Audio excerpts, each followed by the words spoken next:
your girlfriend, right? Sabihin mo kung sino yung mga pangalan.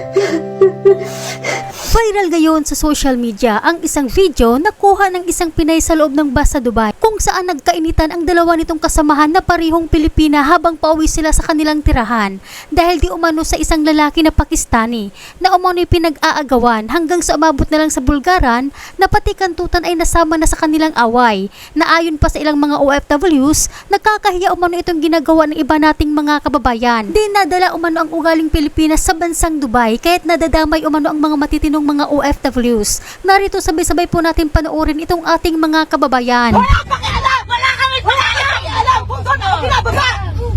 Bakit? Sinabi namin kay Shakir! Ang lahat dito, wala kang pakialam! Kung anong pinakain mo ko! Paano hindi kami?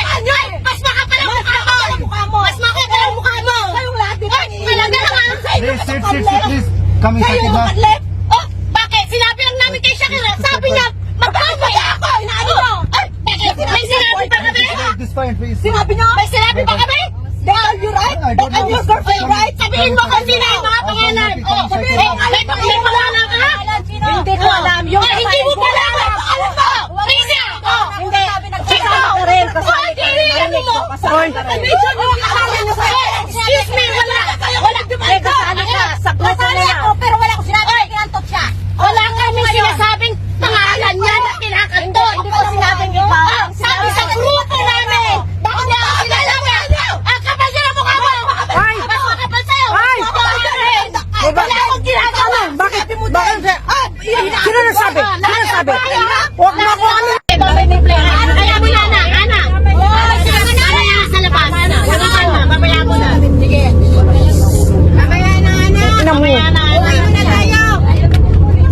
Narinig ko na nag-second demotion ka, nagsabi yung bumaba Salma. Hindi ko sure kung sino. Sino nga? Pakinggan mo kung sino ang boss. Narinig namin. Ikaw lang yung nakilala ko. Alam pala kayo pala.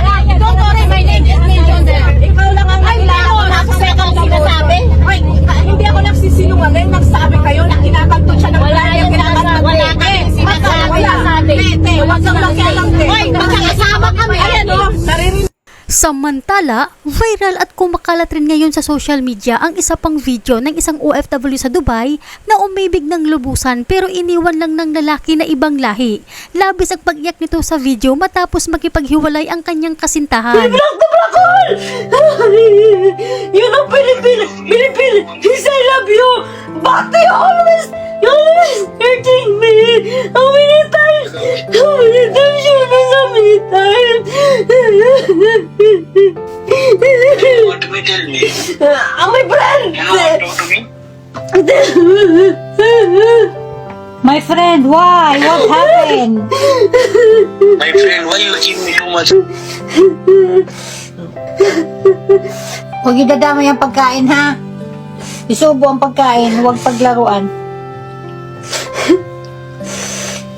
Bilang isang OFW kabayan at kung napanood at napakinggan mo ang video, ano ang masasabi nyo dito? Dahil ayon naman sa ibang mga OFWs, kahihiyan lang daw itong pinagagawa ng iba nating mga kababayan.